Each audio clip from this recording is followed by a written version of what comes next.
ஓம் சாந்தி. எல்லோரும் குஷியாக இருக்கிறீங்களா? 14/2/2026. ஸோ விசேஷமாக சிவ ஜெயந்திக்கான முரளி இது. ஸோ சிவ ஜெயந்தி 15ஆந்தேதி தான். ஸோ மேபி அதுக்கான பாயிண்ட்டு இதில் நிறையா இருக்கும்னு நினைக்கிறேன். கேள்வி: பாபா குழந்தைங்களுக்கு சிருஷ்டியுடைய செய்தியை இந்த சங்கமயுகத்தில் தான் கொடுக்குறார், சத்தியுகத்தில் கிடையாது. ஏன்னா சத்தியுகம் அப்படிங்கிறது ஆரம்பம். அந்த நேரத்தில் முழு சிருஷ்டியுடைய செய்தியை எப்படி சொல்ல முடியும்? ஏன்னா அது ரொம்ப ஃபஸ்ட் கிளாஸான உலகம். அதாவது வீடு கட்டினோன்னு இந்த வீடு எப்படி திரும்ப இடியோன்னு சொன்னால் எப்படி இருக்கும் இல்லையா? அதனால் அது ஃபுல்லாக முடிஞ்சிடுச்சுன்னா இப்படி நடந்துச்சு, மறுபடியும் அது நடக்க போகுது, வரப்போகிறது சொர்க்கம்னு சொல்லலாம். நடக்காத போது ஸ்டார்டிங்கில் எப்படி இதை சொல்ல முடியும்?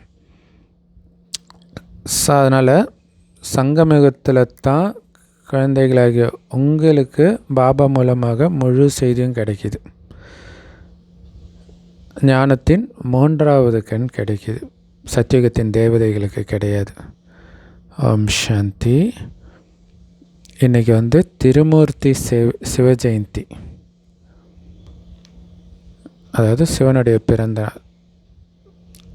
அப்படின்னாலே பிராமணர்களுக்கும் ஜெயந்தி தான், பிராமணர்களுக்கும் பிறந்த நாள் தான். அதனால் இதை சங்கமயுக ஜெயந்தியுடைய சுப நாள், சங்கமயுகத்துக்கும் பிறந்த நாள். நிறைய பேர் நிறைய பேருக்கு பாபா இந்த ஈஸ்வரிய ஜென்ம உரிமையின் வாழ்த்துக்களை கூட கொடுக்க முடியாது. ஏன்னா அவங்களுக்கு சிவபாபா யாருன்னே தெரியாது. பெரும்பான்மையானவருக்கு எப்படி வாழ்த்து தெரிவிக்கிறது? அந்த சிவபாபா கிட்டேருந்து என்ன கிடைக்குதுன்னு தெரியாது.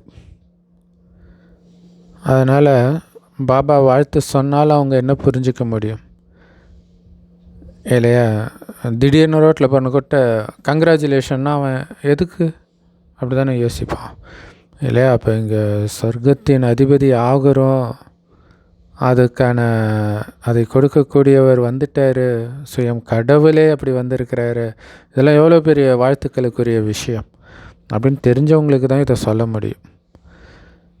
ஸோ அதனால் புது குழந்தையால் ஒன்றுமே புரிஞ்சிக்க முடியாது. இது ஞானத்தின் நடனம். இதோடைய நினைவாகத்தான் அவங்க கிருஷ்ணர் நடனம் ஆடினதாக சொல்லிட்டாங்க. ஆனால் உண்மையிலே இங்கே குழந்தைகளாகிய நீங்கள் தான் ராதை கிருஷ்ணராகி நடனம் ஆடுறீங்க. ஆனால் இது ஸ்தூல நடனம் சம்மந்தப்பட்ட விஷயம் கிடையாது. ஏன்னா அவர் அங்கே சத்தியுகத்தில் குழந்தை பருவத்தில் இளவரசியோட டான்ஸ் ஆடுவார். ஆனால் இங்கே நடக்கிற டான்ஸுக்கு தான் மகிமை, ஸ்தூல டான்ஸுக்கு கிடையாது. ஏன்னா நமக்கு தெரியும் இவர் பாப் தாதா. ஸோ தாதானா தாத்தா. இந்த தாதா சரீர ரீதியான தந்தையாக இருக்கிறார். அதாவது இந்த பிரம்மா பாபா உடம்பு இருக்குது இல்லையா? அதனால் பிராமணர்களுக்கான தந்தை, அதான் பிரம்மாவின் குழந்தைங்க தான் பிராமணர்கள். ஸோ இது எவ்வளோ ஆச்சரியமான விஷயம். அந்த தந்தை ஆன்மீக தந்தையாகவும் இருக்கிறார். இந்த பிரம்மா பாபா சரீர ரீதியான தந்தையாகவும் இருக்கிறார். 2 தந்தை கிடச்சிருக்கிறாங்க. ஆத்மாவுக்கான தந்தையும் கிடச்சிருக்கிறாங்க, உடலுக்கான தந்தையும் கிடச்சிருக்கிறாங்க இல்லையா? இப்போ இந்த உடலுக்கான தந்தையுமே பிரம்மா பாபா தான், அலௌகீக தந்தை. ஸோ இந்த 2 பேரை தான் சேர்த்து பாப் தாதான்னு சொல்கிறோம். ஸோ சிவ தந்தைக்கிட்டேருந்து ஆஸ்தி இந்த தாதா மூலமாக, பிரம்மா பாபா மூலமாக கிடைக்கிது இல்லையா? தாத்தாவுடைய ஆஸ்தி அப்பா மூலமாக கிடைக்கும் இல்லையா? அந்த மாதிரி பிரம்மா மூலமாக கிடைக்கிது. அப்பாவுக்கே பிறக்கலைன்னா தாத்தாவுடைய ஆஸ்தி எப்படி கிடைக்கும்? அதனால தான் பிரம்மா மூலமாக பிறந்த குழந்தைங்களுக்கு தான் ஆஸ்தி. ஆனால் ஆஸ்தி தாத்தாவுடைய இது. பிரம்மா பாபா பிராமணர்களுக்கு அப்பான்னா பிரம்மாவுக்கும் தந்தை சிவபாபா பிராமணர்களுக்கு தாத்தா தானே. எல்லா ஆத்மாக்களும் சகோதரர்கள். அப்போ எல்லா சகோதர ஆத்மாக்களுக்கும் ஆஸ்தி யார்கிட்டேருந்து கிடைக்கும்? அப்பா கிட்டேருந்து தானே கிடைக்கும். பாபா சொல்கிறாரு, ஆத்மாக்களாகிய உங்களுக்குன்னு ஒவ்வொருத்தருக்கும் தனித்தனி சரீரம் இருக்குது. உங்களுக்கான கர்மேந்திரியங்கள் இருக்குது. ஆனால் எனக்கு கிடையாது. அதனால தான் நிராகாரமானவர்னு சொல்கிறோம். ஆனாலும் இந்த ஞானத்தை கொடுக்கணுன்னா எனக்கு ஒரு உடம்பு வேணும் இல்லையா? அப்போ தானே குழந்தைங்களுக்கு ராஜயோகத்தை கற்றுக் கொடுக்க முடியும். ஸோ மனிதனிலிருந்து தேவதை ஆகிறதுக்காக, அழுக்கிலிருந்து தூய்மை ஆகிறதுக்கான வழியை சொல்லணுமே. அதுதான் அழுக்கான துணியை துவைப்பவர்னு எனக்கு மகிமை இருக்குது. ஏன்னா பெரிய வண்ணானாக இருக்கிறேன் இல்லையா? உலகத்தில் உள்ள அத்தனை அழுக்கு துணியும் துவைச்சிடுறார் 100 வருஷத்தில். முழு உலகத்துடைய ஆத்மாக்களோட சரீரத்தையும் தான் துவைக்கிறார். ஏன்னா இதுக்கப்புறம் கிடைக்கிறதெல்லாம் 19 சரீரம். ஞானத்தின் மூலமாகவும் யோகத்தின் மூலமாகவும் ஆத்மாக்களை துவைக்கிறார். இன்றைக்கி குழந்தைங்க வந்திருக்கிறீங்க, சிவபாபாவுக்கு வாழ்த்து கொடுக்க வந்திருக்கிறோன்னு தெரிஞ்சிருக்கிறீங்க. பாபா சொல்கிறார் பதிலுக்கு, நீங்கள் யாருக்கு வாழ்த்து கொடுக்குறீங்களோ அந்த தந்தைக்கூட குழந்தைகளாக உங்களுக்கு வாழ்த்து கொடுக்குறார். ஏன்னா நீங்கள் ரொம்ப ரொம்ப ரொம்ப ரொம்ப பாக்கியம் மிகுந்த சௌபாக்கியசாலிகள். பிராமணக்குல அலங்காரமாக இருக்கிறீங்க. ஸோ இதில் முரளியில் ஒரு பிரதர் கமெண்ட் கேட்டிருந்தார், ஏன் பாபா குழந்தை ஆன பிறகு பயங்கர கஷ்டம் வருது? அதுக்கு ஒரு சிஸ்டர் பதில் சொல்லியிருந்தாங்க, பிரச்சனைகள் வருவதே பாக்கியத்தை உருவாக்கத்தான்னு. எவ்வளோ சூப்பரான பாயிண்ட் இல்லையா? அப்போ இங்கே பாக்கியம் பிரச்சனை ரூபத்தில் தான் வரும். அந்த பிரச்சனையிலேருந்து புத்தியை எந்த அளவுக்கு நீங்கள் விலக்கியே வைக்கிறீங்களோ அந்த அளவுக்கு உங்களுக்கு பாக்கியம். பிரச்சனை பின்னாடி போயிட்டீங்கன்னா பாக்கியத்தை இழந்துடுவீங்க. ஏன்னா பிரச்சனை பாக்கியத்தை உருவாக்க வருது கரெக்டாக புரிஞ்சுக்கிட்டிங்கன்னா. தப்பாக புரிஞ்சுக்கிட்டீங்கன்னா பாக்கியத்தை இழக்க வைக்கிறதுக்கு வருது. ஸோ பிராமண குலத்துடைய அலங்காரமாக இருக்கிறீங்க. நீங்கள் எந்த அளவுக்கு சிறப்பானவர்களோ அந்த அளவுக்கு தேவதைகளை கூட சிறப்பானவர்கள்னு சொல்ல முடியாது. அப்போ பாருங்கள், சொர்க்கத்துக்கு போகிறீங்கன்றதுக்கு கங்க்ராச்சுலேஷன் கிடையாது, பிராமணர் ஆனதுக்கு தான் இல்லையா? அந்த சொர்க்கத்தின் அனைத்து சாரமும் இந்த ஞானத்தில் இருக்குது. அதை நாம் இங்கே குடிக்கிறோம். அதனால்தான் பிராமணர்கள் தேவதைகளை விட உயர்ந்தவர்கள்னு பாபா சொல்கிறார். அப்போ எவ்வளவு போதை இருக்கணும், எவ்வளோ போதை இருக்கணும் இல்லையா? ஆனால் பிராமணர்கள் பிச்சைக்காரர்கள் இல்லையா? எதுவுமே கிடையாது நம்மக்கிட்ட. ஆனால் எல்லாம் இருக்கிற தேவதை விட உயர்ந்தவன்ற அந்த போதை இருக்கணும். உயர்ந்ததிலும் உயர்ந்த தந்தை கிடைச்சிருக்கிறார். இந்த பிரம்மா உடல் மூலமாக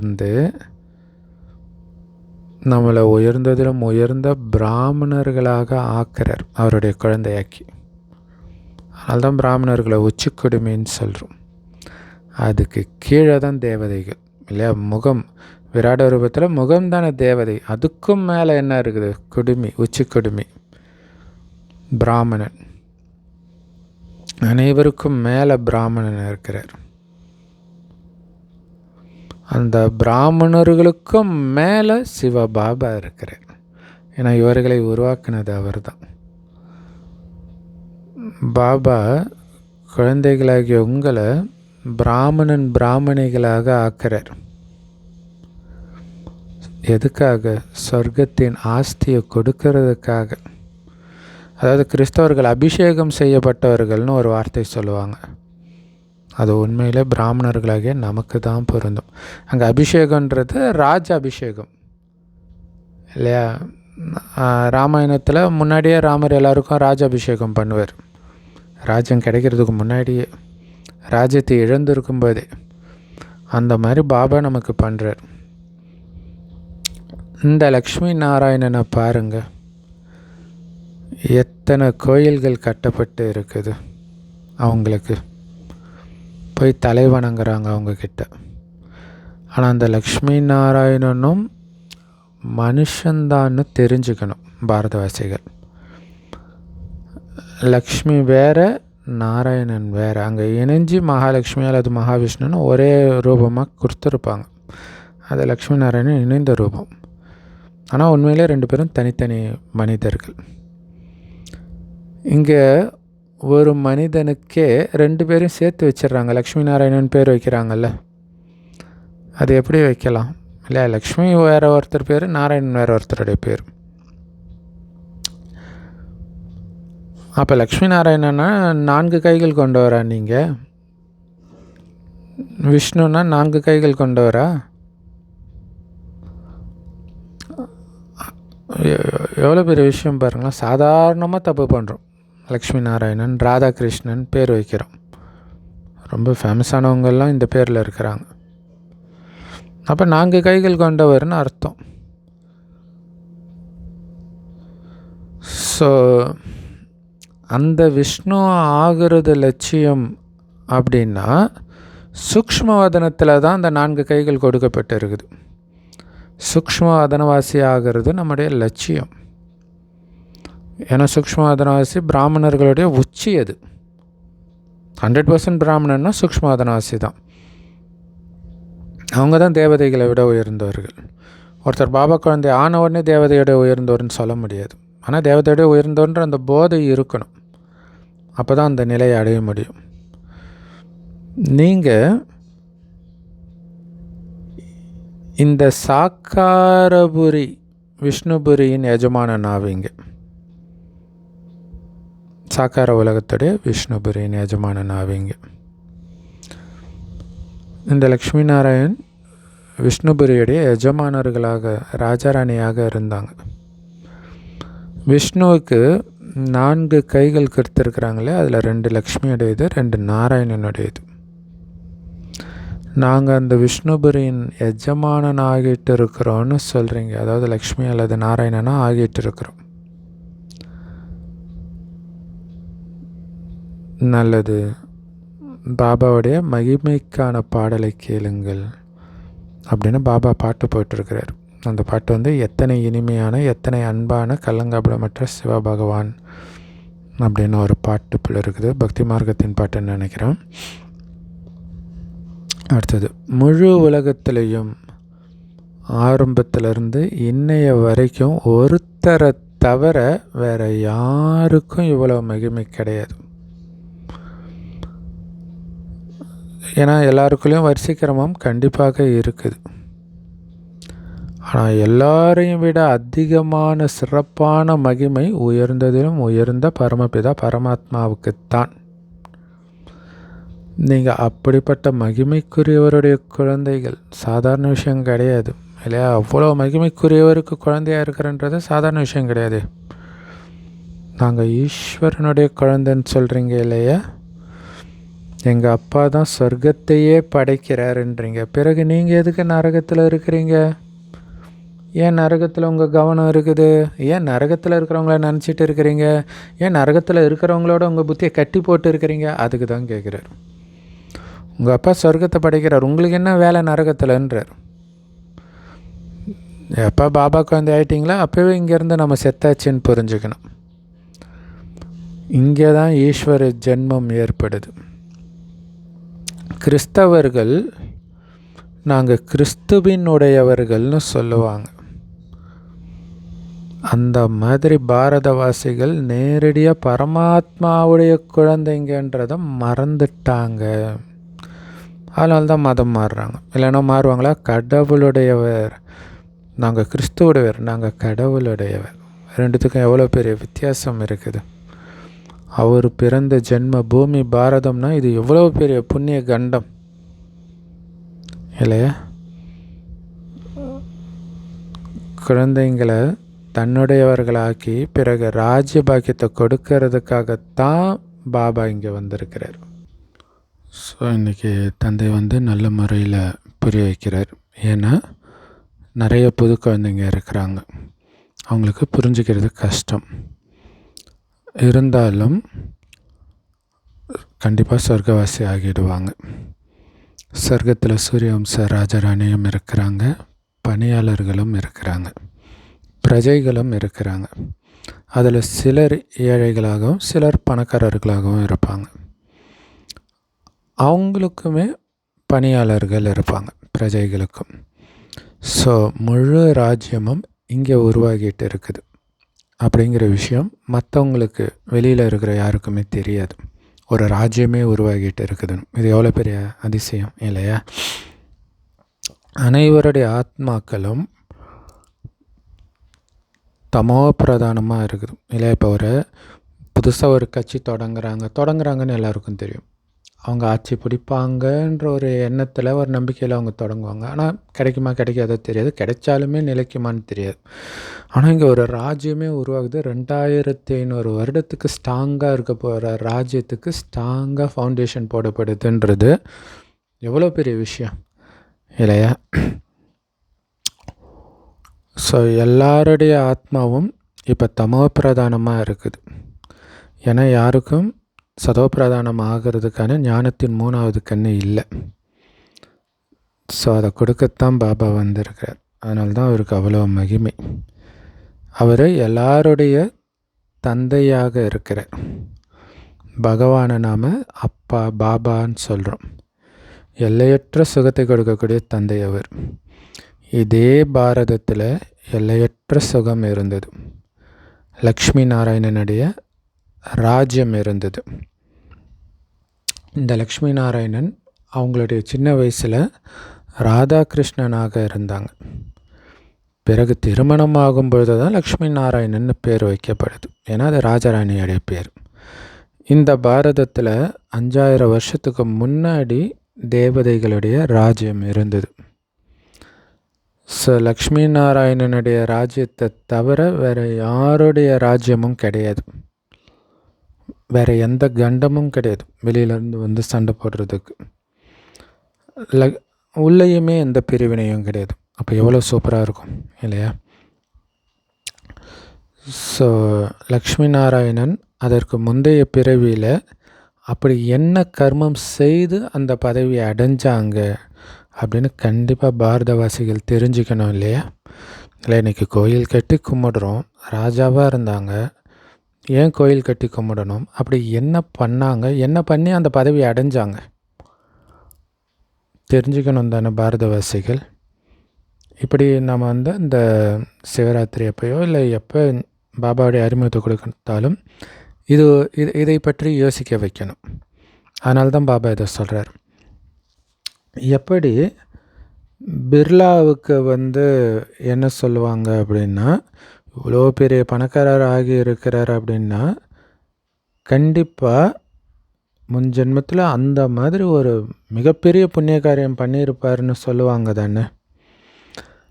சிலர்கிட்ட நிறைய பணம் இருக்குது, ஆனால் சிலருக்கு சாப்பிட்றதுக்கு கூட எதுவும் கிடைக்கிறது கிடையாது. ஏன்னா அவங்க அந்த மாதிரி கர்மம் செஞ்சுருக்கிறாங்க. ஸோ கர்மான்றதை எல்லோரும் ஏற்றுக்கிறாங்க. கர்மத்துடைய விதியை, கர்மம் அகர்மம் விகர்மத்துடைய விதியை, கதியை கீதையின் பகவான் சொல்லியிருந்தார். அது பக்தி மார்க்கத்தின் கீதையிலையும் இருக்குது. ஸோ அவருடைய மகிமையைத்தான் நாம் கேட்டோம். அந்த மகிமைக்குரிய சிவபகவான் ஒரே ஒருத்தர் தான். மனிதர்களை பகவான்னு சொல்ல மாட்டோம்.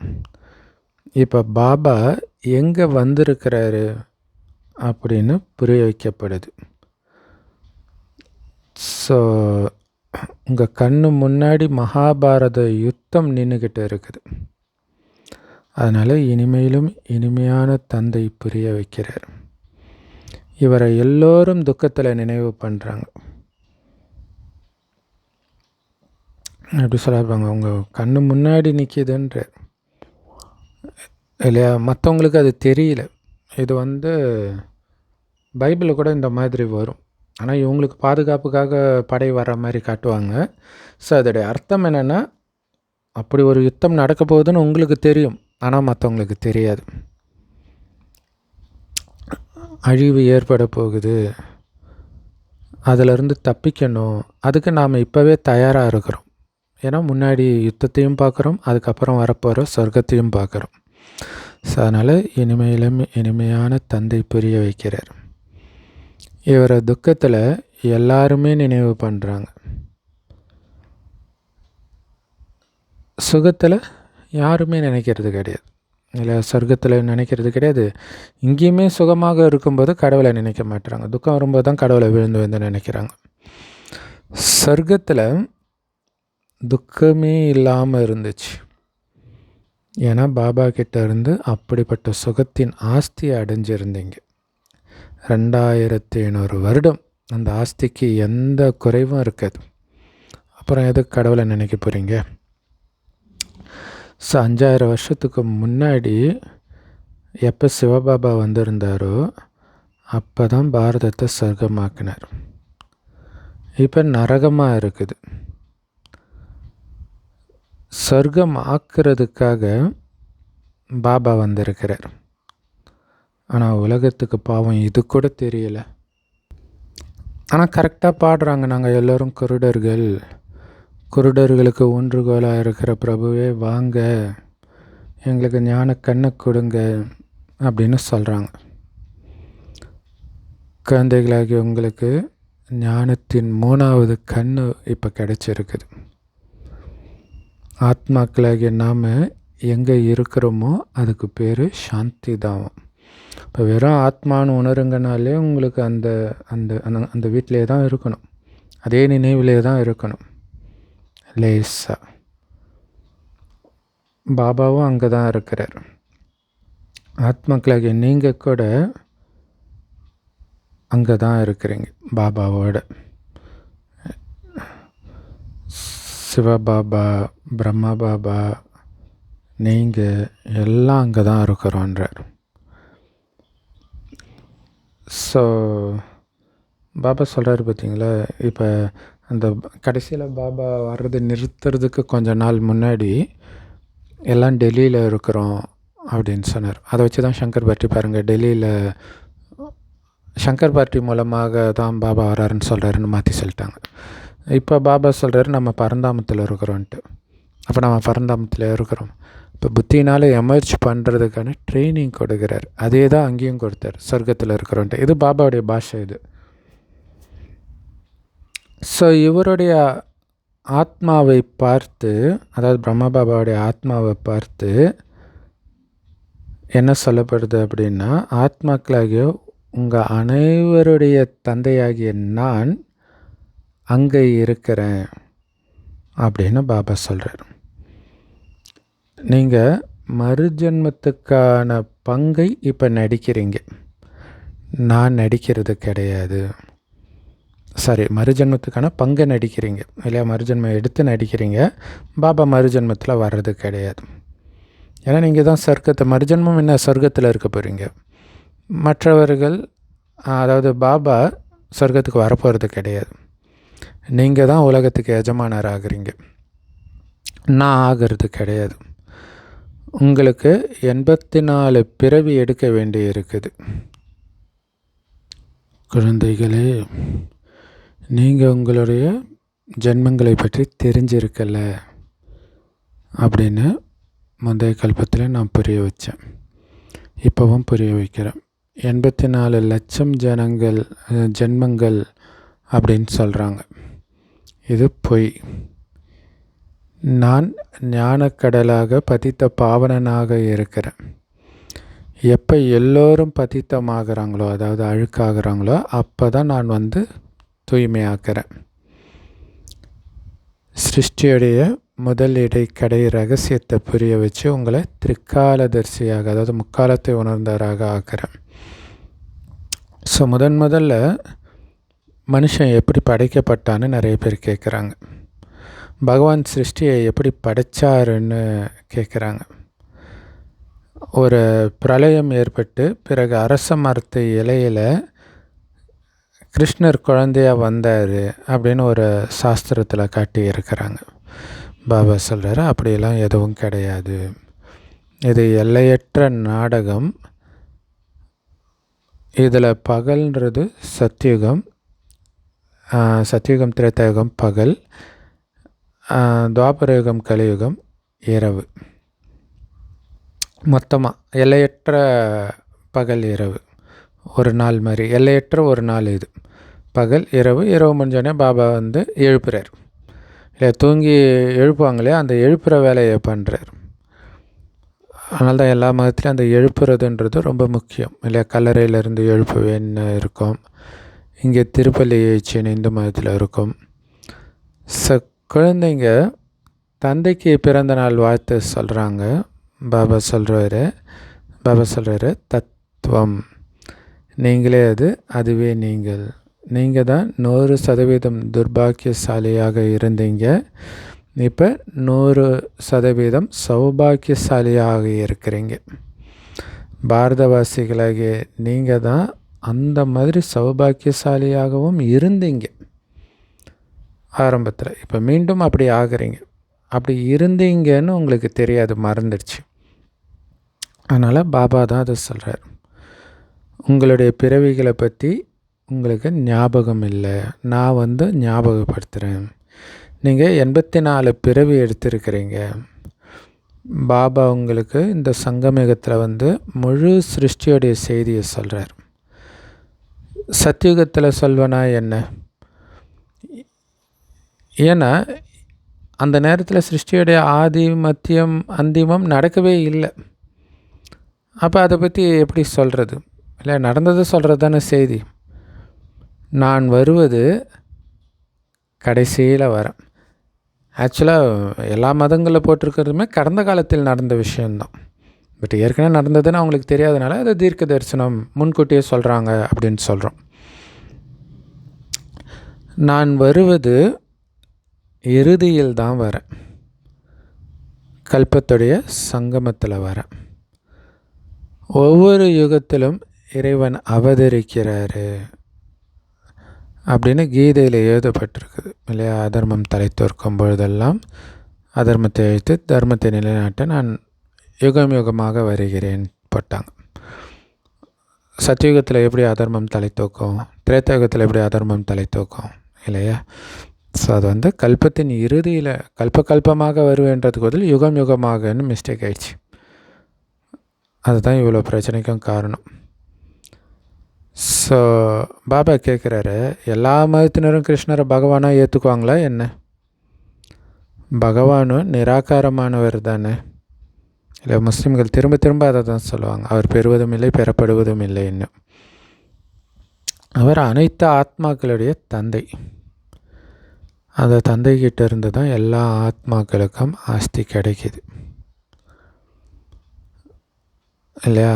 தந்தைக்கிட்ட இருந்து தான் ஆஸ்தி கிடைக்கும். சகோதரர்கள்கிட்ட இருந்து எப்படி கிடைக்கும்? ஆத்மாக்களுக்கு நீங்கள் எல்லோரும் சகோதரர்கள் தான். மத ஸ்தாபகர்களும் உங்களுக்கு சகோதரர்கள் தான். அவங்க எப்படி ஆஸ்தி கொடுக்க முடியும்? ஆஸ்தி கொடுக்க வேண்டிய பரமாத்மாவை சர்வவியாபி எங்கும் நிறைந்தவர் நீங்கள் சொல்லிட்டீங்கன்னா எல்லாருக்குள்ளேயும் கடவுள் இருக்கிறாரு, தந்தை இருக்கிறாருன்னு ஆகிடுமே. அப்போ எல்லோரும் தந்தைன்னு ஆகிடுமே. ஸோ தந்தைக்கு ஆஸ்தி கிடைக்குமா என்ன? தந்தை ஆஸ்தி கொடுப்பார், குழந்தைங்களுக்கு தான் ஆஸ்தி கிடைக்கும். ஆத்மாக்களுக்கு நீங்கள் எல்லோரும் குழந்தைங்க தான். கண்டிப்பாக அப்பா கிட்டேருந்து குழந்தைங்களுக்கு ஆஸ்தி வேணும். எல்லைக்குட்பட்ட ஆஸ்தி மூலமாலும் நீங்கள் திருப்தி அடைகிறது கிடையாது. அதனால் உங்களுடைய கருணை மூலமாக வலிமையான சுகம் கிடைச்சிருந்தது எங்களுக்குன்னு அவரை கூப்பிடுறீங்க, அதை கொடுங்கன்ட்டு. பிறகு அதிலும் எப்போ கூப்பிடுறீங்க? இந்த ராவண ராஜ்யத்தின் மூலமாக உங்களுக்கு துக்கம் கிடைக்கிறதுனால கடவுளை கூப்பிட ஆரம்பிச்சிங்க. அந்த சுகம் போயிடுச்சே கொடுன்ட்டு எல்லா ஆத்மாக்களும் கூப்பிடுறாங்க. ஏன்னா எல்லாருக்கும் துக்கம், அதனால தானே கடவுளை நினைக்கிறாங்க, தந்தையே வந்து சுகத்தை கொடுங்கன்னு.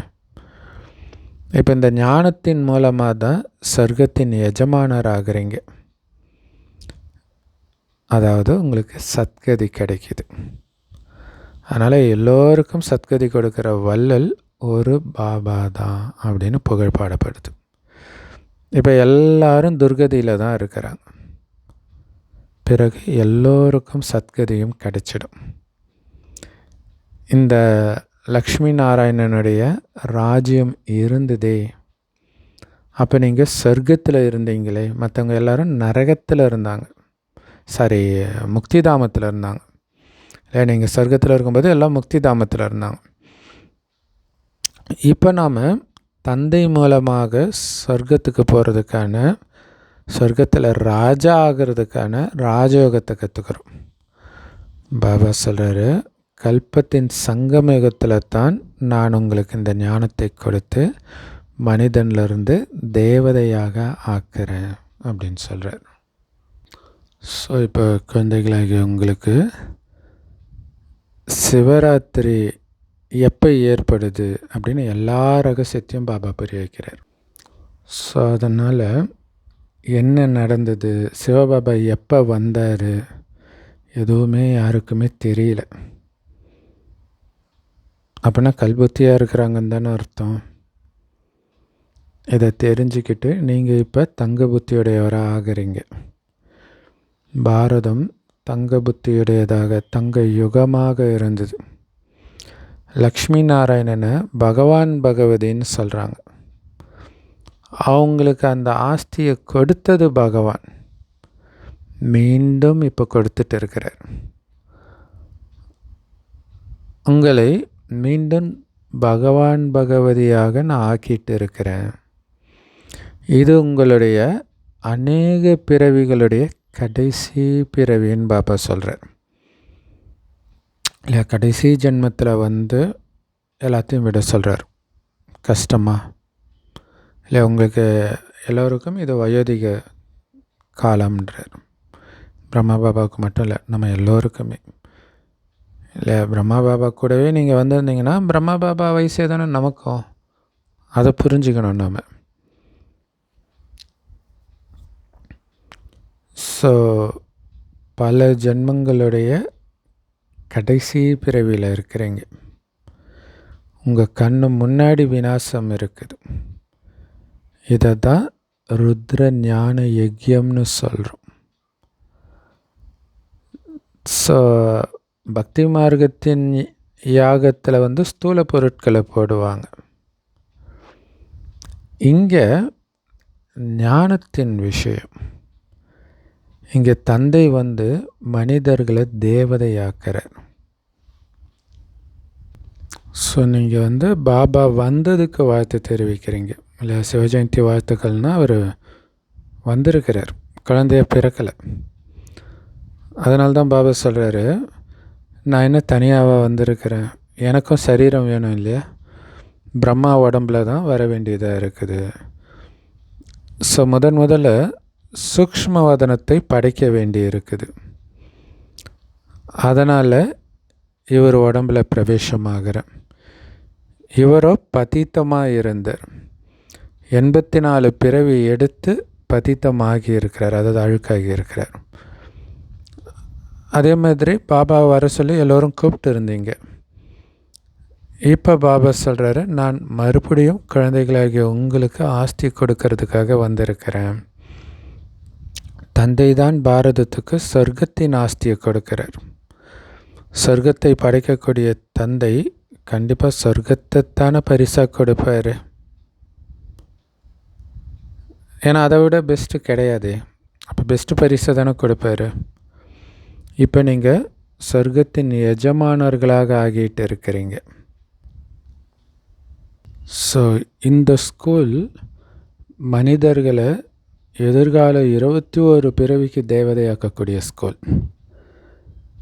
நீங்கள் இப்போ சொர்க்கத்தின் எஜமானர்களாக ஆகிட்டு இருக்கிறீங்க. இந்த படிப்பின் மூலமாக 21 பிறவிக்கு சுகத்தை அனுபவிக்கிறீங்க. அங்கே திடீர் மரணமே இருக்காது. எப்போ சரீரத்துடைய ஆயுள் முடியுதோ அப்போ உங்களுக்கு காட்சி கிடைக்கும்.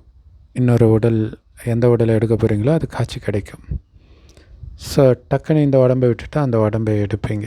ஏன்னா எதன் மீதும் பற்றும் இருக்காது. ஸோ இதோடைய உதாரணமாக தான் பாம்பு தோல் உரிக்கிற மாதிரி ஆத்மா உடலிருந்து விடுபடும் அப்படின்னு சொல்லுவாங்க. நீங்கள் இப்போ தந்தைக்கு வாழ்த்து தெரிவிக்கிறீங்க. பாபா உங்களுக்கு வாழ்த்து தெரிவிக்கிறார். ஏன்னா நீங்கள் துர்பாக்கியசாலியிலிருந்து இப்போ சௌபாக்கியசாலியாக ஆகிட்டு இருக்கிறீங்க. பதித்த மனிதன்லேருந்து பாவன தேவதையாக ஆகிட்டு இருக்கிறீங்க. பதித்தம்னா அழுக்கு, பாவனம்னா தூய்மை. ஸோ அழுக்கான மனுஷன்லேருந்து தூய்மையான தேவதை ஆகிட்டு இருக்கிறீங்க. அதுக்கு தான் வாழ்த்து. இல்லை, துர்பாக்கியசாலியிலேருந்து சௌபாக்கியசாலி, பல கோடி மடங்கு பாக்கியசாலி ஆகிட்டு இருக்கிறீங்க. சக்கரம் சுத்துது இல்லையா? ஸோ குழந்தைகளாகிய உங்களுக்கு இதை நான் புரிய வைக்கணும். பிறகு இந்த ஞானம் மறைஞ்சிடும் சத்தியுகத்தில். ஏன்னா அங்கே இந்த ஞானத்துக்கான அவசியம் கிடையாது. இப்போ தான் துர்கதியில் இருக்கிறீங்க, அதனால் இந்த ஞானம் தேவைப்படுது. ஏன்னா இந்த ஞானம் சத்கதி அடையிறதுக்கான ஞானம். சத்கதி அடைஞ்ச பிறகு அது தேவை கிடையாது. பாபா தான் சொர்க்கத்தை ஸ்தாபனை பண்ணுறார். எல்லோருக்குமான சத்குரு ஒரு சிவபாபா மட்டும்தான். மற்றபடி பக்தி மார்க்கத்துடைய அந்த தர்ம வழிமுறைகள், பக்தி மார்க்கத்துடைய சடங்குகள், யாகங்கள், இதன் மூலமாகலாம் யாருக்கும் சத்கதி ஏற்படாது. இல்லை, பக்தி மார்க்கத்துடைய பொருட்கள், யாகங்கள், தீர்த்த ஸ்தலத்துக்கு போகிறது, வேதத்தை படிக்கிறது, இதன் மூலம் யாருக்கும் சத்கதி கிடைக்காது, சொர்க்கத்துக்கு போக மாட்டாங்க. எவ்வளோ பக்தி செஞ்சாலும் எல்லோரும் ஏணிப்படியில் இறங்கித்தான் ஆகணும். பாரதம் சதோ பிரதானமாக இருந்தது. பிறகு 84 பிறவிகள் எடுத்து இறங்கிட்டே வந்தோம். இப்போ நாம் ஏற வேண்டிய நேரம். உங்களுடைய வீடான முக்தி தாமத்துக்கு போகணும். இப்போ நாடகம் முடியுது, இந்த பழைய உலகமும் முடிஞ்சிடும். ஸோ அதுக்கு முன்னாடியே முடிஞ்சிடுச்சுன்றதை உங்கள் மைண்டை நம்பணும். அதுக்கு தான் இவ்வளோ முயற்சி. அப்போ தான் இதிலேருந்து புத்தியை விளக்குவீங்க. பாரதத்தை அழிவற்ற கண்டம்னு சொல்கிறோம். தந்தையுடைய ஜென்ம பூமி இந்த பாரதம். அதனால் இது ஒருபோதும் அழியாது. நீங்கள் சாந்தி தாமம் போயிட்டு பிறகு பாரதத்தில் ஜென்மம் எடுப்பீங்க, ராஜ்யம் பண்ணுவீங்க. இந்த பாரதத்தில் தான் தூய்மையான உலகமும் உருவாகுது, அழுக்கான உலகமும் உருவாகுது. 84 பிறவி எடுத்து அழுக்காகிட்டீங்க. யோகியிலிருந்து போகி ஆகிட்டீங்க. இப்போ இது கொடூரமான நரகமாக இருக்குது. ஸோ மகா துக்கத்திற்கான சமயம் இது. இல்லை, மகா உபத்திரவம் அப்படின்னு பைபிளில் போட்டிருக்கும் இந்த நேரத்தை பற்றி. ஸோ இன்னும் நிறைய துக்கம் வர வேண்டி இருக்குது. அநியாயமாக ரத்தம் சிந்துற விளையாட்டு ஏற்படும்ன்றார். தேவையற்ற மரணங்களின் விளையாட்டு நடக்கும்ன்றார். உட்கார்ந்தபடியே குண்டு போடுவாங்க. நீங்கள் என்ன குற்றம் செஞ்சீங்க? காரணம் இல்லாமல் எல்லோருக்கும் விநாசம் ஏற்பட்டுடும். ஸோ குழந்தைங்களுக்கு அந்த விநாசத்தின் காட்சி கிடைச்சி இருக்குது. இப்போ சிருஷ்டி சக்கரத்துடைய ஞானத்தை தெரிஞ்சுக்கிட்டீங்க. உங்ககிட்ட ஞான வாள் இருக்குது. இதை தான் ஞான ஆயுதம்னு சொல்கிறோம். இதை தான் அவங்க ஸ்தூல ஆயுதமாக இந்து தெய்வங்களுக்கு கொடுத்துட்டாங்க. நீங்கள் பிரம்மாவின் முகவம்சாவளி பிராமணர்கள். பிரஜாபிதா கூட இங்கே தந்தையாக இருக்கிறார். கல்பத்திற்கு முன்னாடி கூட இவர் வாய் மூலமாகத்தான் பிரம்மாவின் முகவம்சாவளி படைக்கப்பட்டது. பாபா சொல்கிறாரு, நான் கல்பமாக வரேன். இவர் உடம்புல பிரவேசமாகி உங்களை முகவம்சாவளியாக மாற்றுறேன். பிரம்மா மூலமாக சொர்க்கத்தின் ஸ்தாபனை பண்ணுறேன். சொர்க்கத்துக்கு எதிர்காலத்தில் தான் போவீங்க. சீச்சி உலகம் அழிஞ்சு போகணும். எல்லையற்ற தந்தை வர்றதே புது உலகத்தை படைக்கிறதுக்காகத்தான். அந்த தந்தை சொல்கிறாரு, நான் குழந்தைகளாகிய உங்களுக்காக உள்ளங்கையில் சொர்க்கத்தை எடுத்துகிட்டு வந்திருக்கிறேன். உங்களுக்கு எந்த சிரமத்தையும் கொடுக்கல. நீங்கள் எல்லோரும் திரௌபதிகள். ஸோ திரௌபதி துகிலெறியப்படுறதுலேருந்து காப்பாற்றுறதுக்கு கதறினாங்க இல்லையா? ஸோ அந்த மாதிரி அந்த காமத்தின் விளைவு தான் தண்டனை அனுபவிக்கிறோம். ஸோ எங்களை காப்பாற்றுங்கன்றதுடைய அர்த்தமே எங்களை தூய்மையாக்குங்கன்றது தான். ஸோ அதை தூய்மையாகிறதுக்கு என்னை நினைங்கன்றார். வேறு எந்த கஷ்டத்தையும் பாபா கொடுக்கல. நல்லது. அற்புதமான முறையை கொடுத்த அன்பான தாய் தந்தை பாப்தாதாவுக்கு அன்பு நினைவுகள் மற்றும் காலை வணக்கம். பாபா சொல்கிறாங்க, தேவதைகளை விட நீங்கள் சர்வ உத்தம பிராமணர்கள். இந்த ஆன்மீக போதையில் இருங்க. ஞானம் மற்றும் யோகத்தின் மூலமாக ஆத்மாவை தூய்மையானதாக ஆக்கணும் இல்லையா? ஞானத்தை சிந்தனையும் பண்ணிகிட்டு இருக்கணும். யோகன்றது ஞானத்தோடு சேர்ந்தது தான். எல்லோருக்கும் சிவபாபாவுடைய ஜென்மம் ஏற்பட்டுடுச்சு அப்படிங்கிறத புரிய வைக்கணும். அதுதான் வாழ்த்துக்கள் கொடுக்கப்படணுன்றது. பாபாவுடைய அறிமுகத்தை கொடுத்து அழுக்கிலிருந்து தூய்மையாக்குங்க. ராவணன் எதிரிக்கிட்டிருந்து விடுதலை அடையுங்கள்.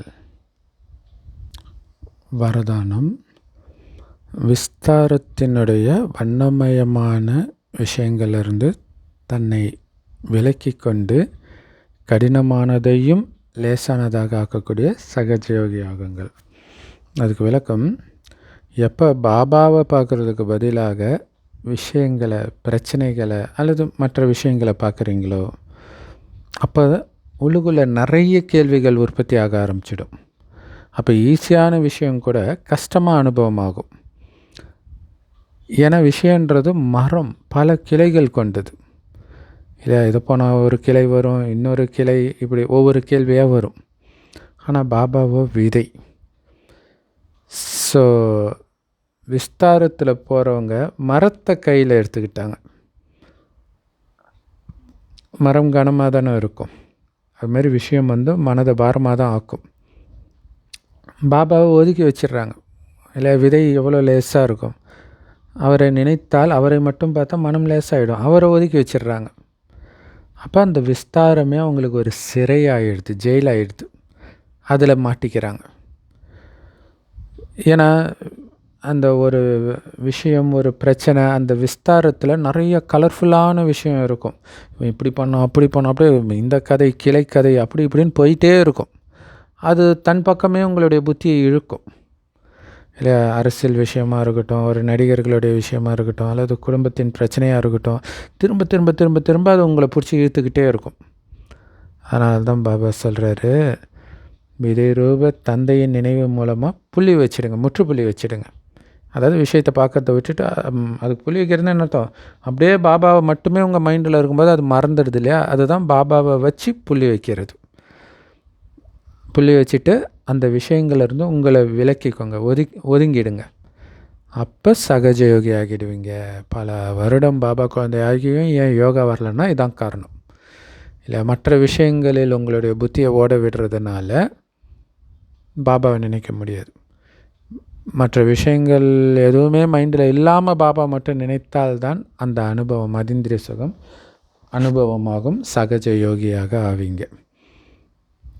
ஸ்லோகன். நான் மற்றும் எனது அப்படிங்கிற கலப்படம் தான் ஆத்மா மேலே படிஞ்சிருக்கிற கரை. ஸோ அந்த கரையை நீக்கிட்டீங்க, அந்த கலப்படத்தை நீக்கிட்டிங்கன்னா உண்மையான தங்கமாயிடுவீங்கன்ற இல்லையா? நான் அப்படின்னு தேக உணர்வோடு நான் நினைக்கிறது, நான் இன்னார், நான் பணக்காரன், அழகானவன், திறமைசாலி, பயங்கரமான ஞானி, இந்த மாதிரிலாம் நினைக்கிறது. அடுத்தது என்னுடையது அப்படின்னு எதையெல்லாம் நினைக்கிறீங்களோ அதை எல்லாத்தையும் விட்டுட்டு நான் பாபாவுடைய குழந்தை, என்னுடையவர் ஒரு பாபா, இது மட்டும் இருந்துச்சுன்னா உண்மையான தங்கமாயிடுவீங்க. நேற்று சொன்னார்ல, பணிவாக ஆகியே தீருவேன் அப்படின்னு இருக்கணும். அப்புறம் கருவின்ற உணர்வு இருக்கணும். அதுதான் சொக்கத்தங்கமாகிறது. அவ்யக்தேஸ்வரா, ஒற்றுமை மற்றும் நம்பிக்கையின் சிறப்பு மூலம் வெற்றி அடையுங்கள். குறிப்பாக சேவைக்காக சொல்கிறது. இப்போ நீங்கள் எல்லோரும் ஒன்று சேர்ந்து ஒருமித்த கருத்தோடு சேவை செஞ்சீங்கன்னா அந்த சேவையில் வெற்றி பிரமாதமாக கிடைக்குன்ற முன்னேறி போவீங்க. ஸோ அதனால் ஒவ்வொரு பிராமண ஆத்மாவுடைய சகயோகம் தேவை, அவங்களுடைய சுப ஆசை மற்றும் சுப பாவனை தேவை. அதன் மூலமாக சேவை சிறப்பாக கொண்டாடப்படும். அதனால் மெயினாக என்ன சொல்கிறார், சகயோகம்ன்றது போய் சகயோகம் பண்ணுறது ஒன்று இருக்குது, அந்த சேவையில் கலந்துக்குது. போகாமலே கூட உங்களுடைய சுபமான எண்ணங்கள் சதா அந்த சேவையை பற்றிய சுபமான எண்ணங்கள் வைக்க அது அந்த சேவையை வெற்றி அடைய வைக்கும். ஸோ அப்போ உடம்பு சரியில்லைன்றதை பற்றி நீங்கள் கவலைப்பட தேவையில்லை. வீட்டில் இருந்துக்கிட்டே இந்த சேவை உங்களால் பண்ண முடியும். ஸோ அதனால் இந்த சுப ஆசை மற்றும் சுப பாவனையின் சேவையில் கண்டிப்பாக சகயோகி ஆகுங்க. இப்படி எல்லாருடைய சகயோகம் கிடைக்கும் பொழுது தான் சுகமயமான உலகம் உருவாகும். ஸோ அந்த எண்ணத்தின் மூலமாக செய்கிற அந்த சேவை தான் மிகப்பெரிய சேவை. அப்போ எல்லாருடைய எல்லா பாபா குழந்தைங்களுடைய எண்ணமும் எந்த சென்டர் எந்த மொழி எதாக இருந்தாலும் பாபா பற்றி பேசுகிறாங்களா, அவங்க கண்டிப்பாக வெற்றி அடையணுன்ற அந்த சுபமான எண்ணம் வைக்கும் பொழுது தான் டக்கு டக்கு டக்கு டக்கு டக்குன்னு எல்லாருக்கும் டச் ஆகும். இந்த ஞானம் டக்கு டக்குன்னு புரியும். ஸோ இப்போ அப்படி இல்லை, அதனால தான் வெற்றி அடையலை. ஸோ அந்த நிலையை உருவாக்குங்க அப்படின்னு பாபா சொல்கிறார். கிறிஸ்தவர்கள் பாருங்கள், எந்த கிறிஸ்தவர் இயேசுவை பற்றி பேசினாலும் சந்தோஷமாயிடுறாங்க. அந்த மாதிரி பாபா குழந்தைங்க என்னைக்கு ஆகுறாங்களோ அன்னைக்கு டக்குன்னு சுகமயமான உலகம் உருவாயிடுன்ற. ஓம் சாந்தி. Love you Bap Dada. Thank you Bap Dada. குஷியாக இருங்க, குளிர்ச்சியாக இருங்க.